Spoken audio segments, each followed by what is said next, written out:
So TikTok, the company, doesn't have a lot of time left in Canada. That's because the federal government ordered them to shut down their office. Now, you'll still be able to use the app. That is not going to change. But Canadian creators and musicians say their careers are going to suffer for it. I'm Elamin Abdelmahmoud. This is Commotion.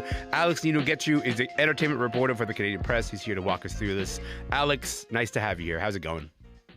It's going well. Thanks for having me. Hey, listen, I'm glad that you're here. Can you just set the scene for us? Why is this happening? Why are their offices shutting down? Yeah, so this all started last fall when the Trudeau government ordered TikTok's Canadian arm to dissolve following a national security review of its parent company, ByteDance, which is China-based. The government they cited national security risks, but didn't really specify what the nature of the findings were. They were just kind of like, "It's bad, trust us." Can't really tell you. We can't really tell you why. Yeah.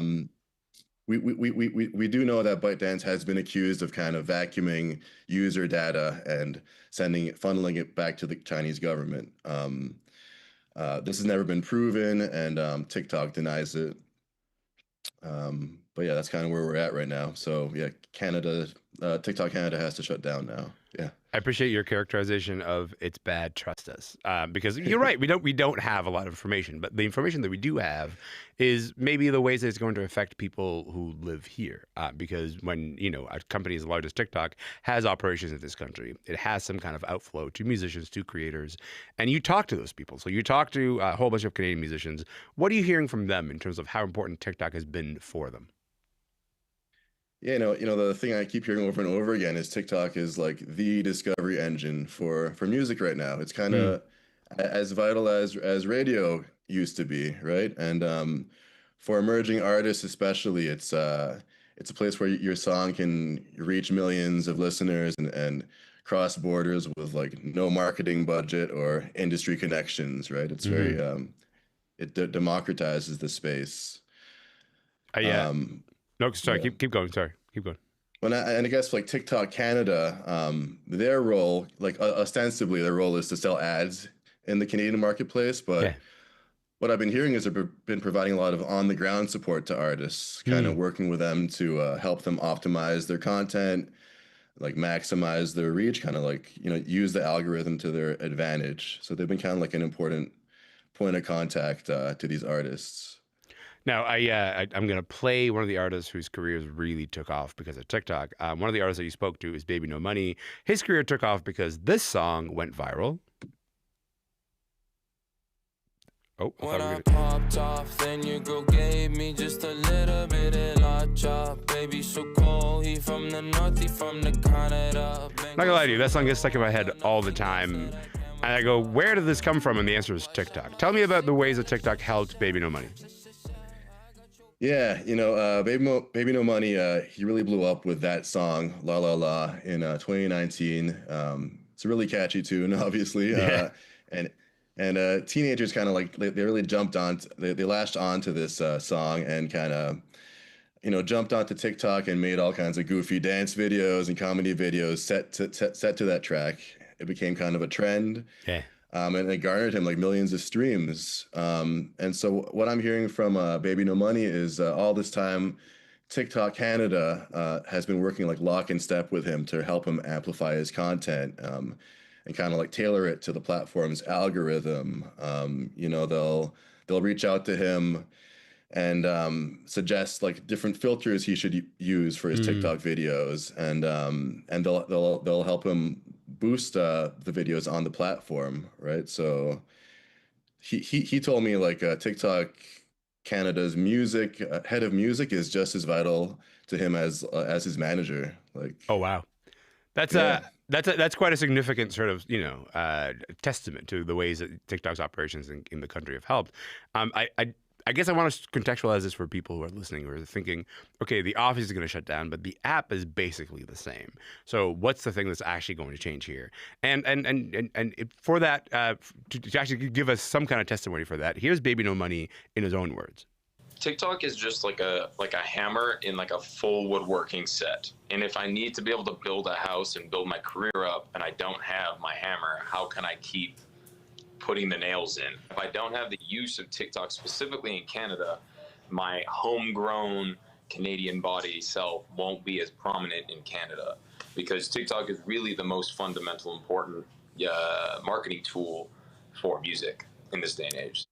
So that's Baby No Money in his own words, talking about how TikTok's operations in Canada have helped him as an artist. Tell me a little bit about, again, we're still going to be able to use the app. So what are artists saying is going to happen to their careers once the TikTok Canada office shuts down? You know, a lot of artists I talk to, they're worried they'll lose visibility on the platform. You know, without that local support and a team kind of actively boosting their content on the platform. Like I talked to the Beaches, the Canadian band, and they told me, you know, without a local team championing Canadian musicians kind of like internationally, they're going to be left competing with American artists on the app, kind of like as outsiders rather than as domestic talent with a support system.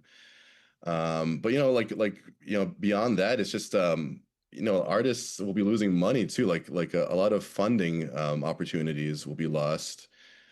TikTok last month announced that they have to end their sponsorships of several Canadian arts organizations, from the Junos to the Toronto International Film Festival, to Music Counts. They had an accelerator program with the National Screen Institute for Indigenous creators to help them launch their careers. Yeah, they were that's a title lot of sponsor money. for one of like the TIFF Awards last year. Yeah. So they've Yeah, been the sort fan of choice. spending some money in a bunch of different arts institutions. The thing that gets me, Alex, is like maybe we try to be like a little bit skeptical or a little bit like, okay, I want to read the room and what's happening in front of us here. If TikTok's been spending all this time and all this money sort of trying to fix its image or maintain its image in Canada, then when we start to hear from all these artists who are trying to say, hey, without TikTok having an operation in Canada, I'll be lost. How do you know that what you're hearing from those artists is authentic and not a part of that sort of like image bolstering campaign? Yeah, I mean, yeah, TikTok's definitely been putting a bit of a last ditch PR push Yeah. to kind of demonstrate their value in Canada, saying they're bringing all this money to the economy. I had a bit of the same suspicions as you when I was reporting on this. So I even reached out to TikTok Canada. I said, like, listen, all these artists are kind of going to bat for you. Are they being compensated to talk to me Yeah. right now? Yeah.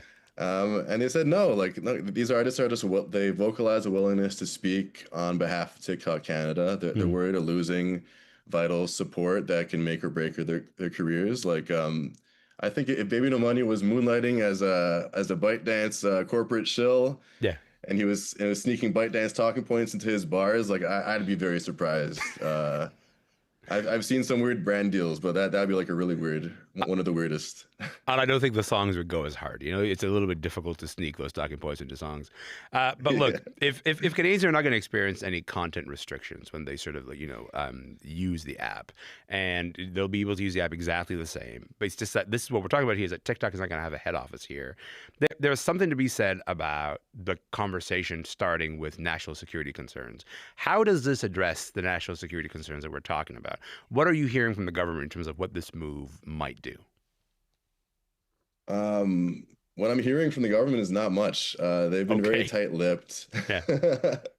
I've asked them like what will this move do? Like what will it accomplish? They said they can't really disclose anything to me because of confidentiality provisions. A lot of people are confused by this move actually, and how it'll address security concerns. Because like you said, like the app will still be readily available for all Canadians to use. You know, their data will still be there, ready to harvest. So people are. It's a bit of a head scratcher. People don't know. If anything, it might make it harder to keep TikTok accountable when there's no legal entity in Canada to answer to the government. So we have this situation where we have a bunch of artists, a bunch of organizations who say, you know what? TikTok having a presence in Canada, that helped us out in a bunch of different ways. We're also having this conversation about how to support Canadian artists and how to do that better. How likely is it that in the absence of TikTok having an office here, how likely is it that some other platform is going to step up? Does that feel like it's likely thing for you to happen? I don't know. I mean, hard to say. Maybe this is like Facebook Reels' time to shine, or I know, like, yeah, a lot of these different apps are trying to like TikTokify themselves and experiment with short form video content. I don't know if it's been as successful or if you know, the algo is hitting in the same way. Yeah. Funny enough, I've seen after that shutdown order in the fall, like Snapchat reached out to me with this press release saying they just appointed their first ever creator partnerships lead in Canada. So it seems like maybe they're trying to make a move into the space. I haven't heard much about it. I don't know how it'll work, or like if artists' songs will disappear after 10 seconds after posting them, or That's all of that remains to be seen. But in the meantime, it does sound like artists are, at least for now, saying, hey, we don't really have a solve for this. And I appreciate you sort of taking us through all the ways that TikTok has kind of managed to contribute to those artists' careers. I really appreciate your time, man. Thank you so much for being here.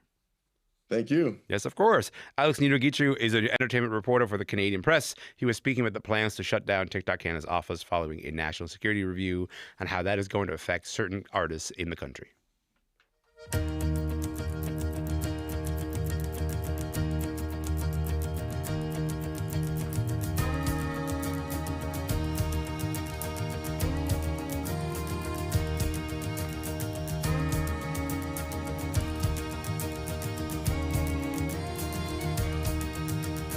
Nothing's gonna stop the sun from shining. I'm Elamin Abdelmahmoud, and this is Commotion. That is a bit of the opening number from Tell Tale Harbour. It is a musical set in Atlantic Canada. It just wrapped up its run on P.E.I. this week. Next month, it's going to make its debut in Toronto. Joining me now are Shreya and Sean McQuaid. They've both seen the show this summer in Charlottetown. Hello to both of you. Hello. Thank you for having us. Hey, listen, nice to have you here. Shreya, I'm going to start with you without a lot of spoilers. Can you just tell us what this show is about? So, Tell Tale Harbour is set in a community somewhere in Atlantic Canada. I assumed it was PEI just because that's where I saw it, but somewhere in Atlantic Canada. And there's this community that's struggling with finances, lack of population, people moving, and they have the opportunity to have a French fry facility open that'll really boost the economy. But they need to hire a full-time doctor that will live in the community. So there's a visiting doctor from the UK that's supposed to do a month-long kind of elective, and they hatch this master plan to try to make Tell Tale Harbour the perfect place for him so he doesn't want to leave.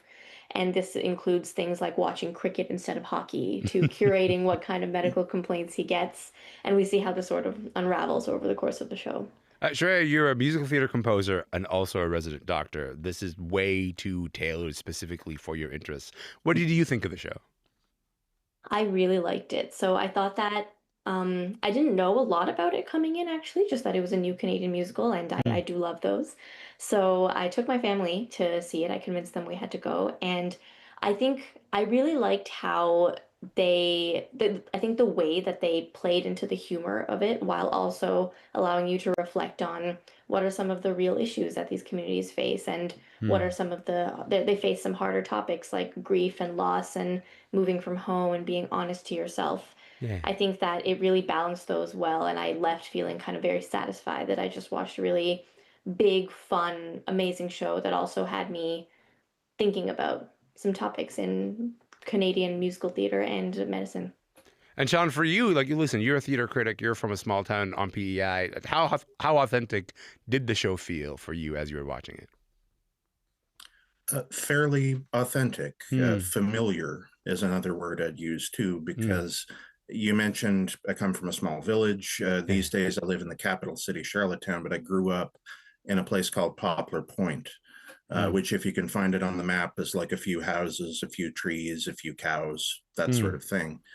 And over the years, smaller communities like that in Atlantic Canadian centers like PEI, they've tended to shrink over time. People move away, schools close, properties are abandoned, that kind of thing.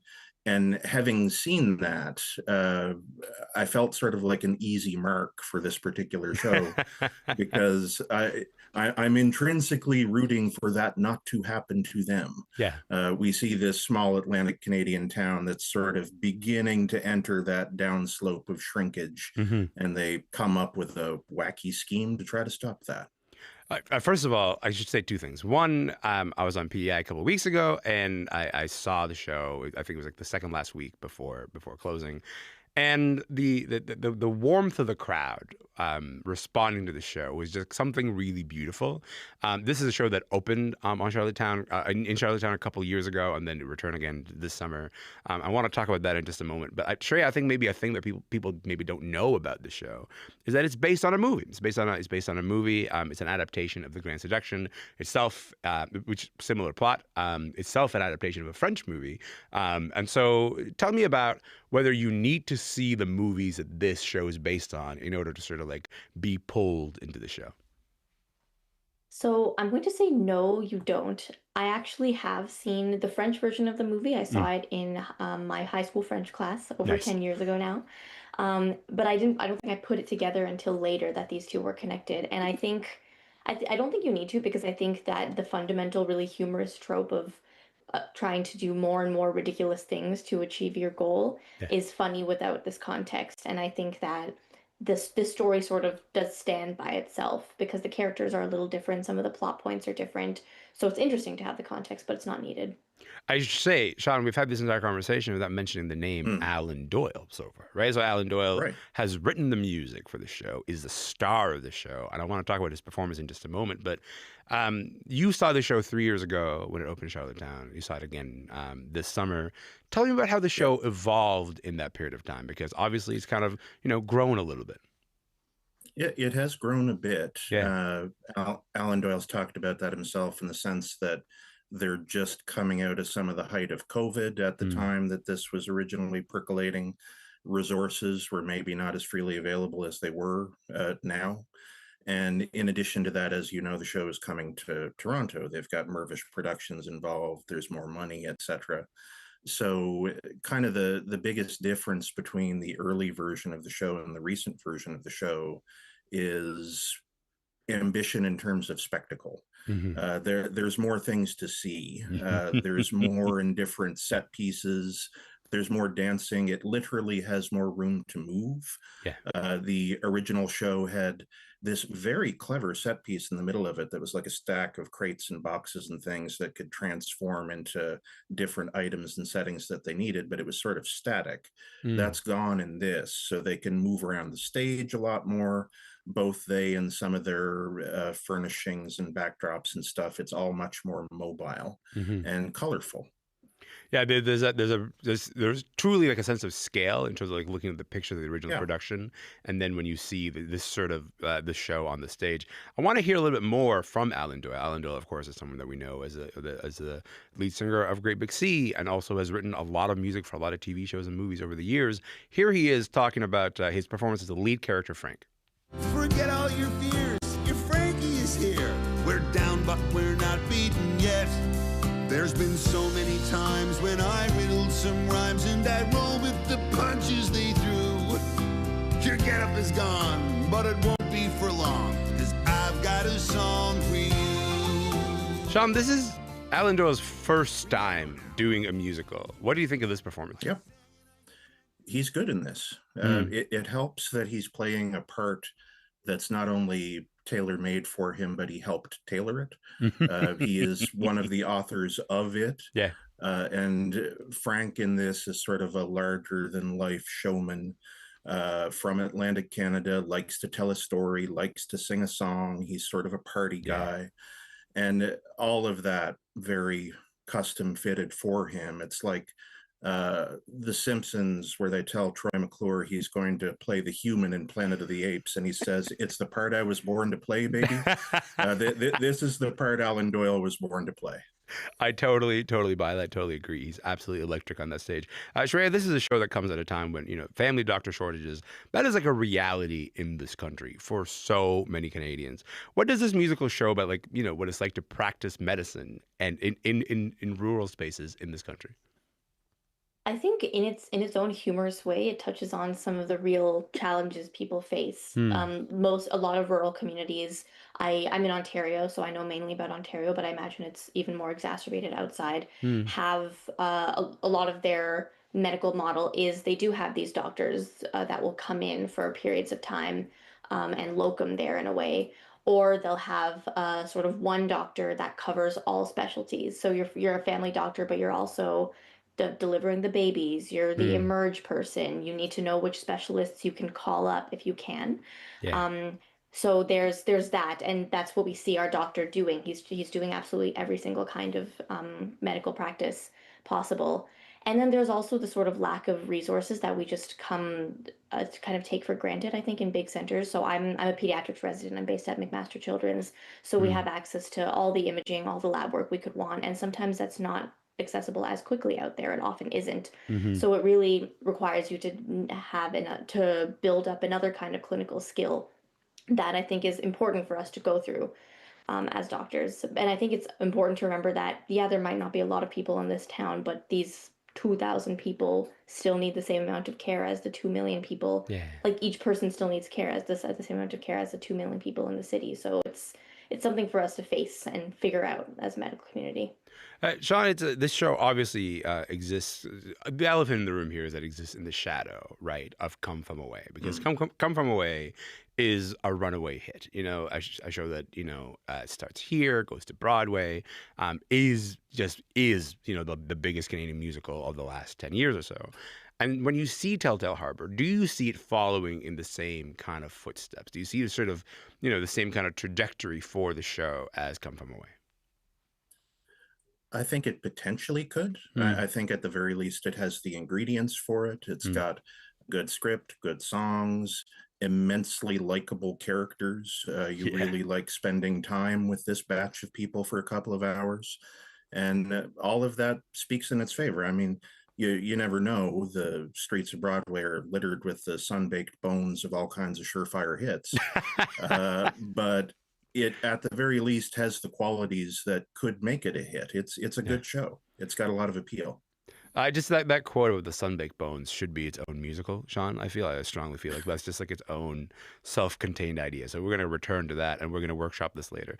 Shreya, I also just saw that this month when I was on P.E.I, and again, like blown away by this. I have not seen it in Toronto, but I can already tell that the scale is going to get even bigger, and it's going to feel different than seeing it in Charlottetown.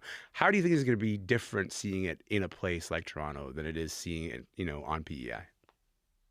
I think it's like you said, I think it's certainly possible that the scale of things like set and tech may be different. It's hard to say for sure. Yeah. And just the diversity of audiences that I think will be coming in. People come into Mirvish from all over the GTA, maybe even outside the GTA. Yeah.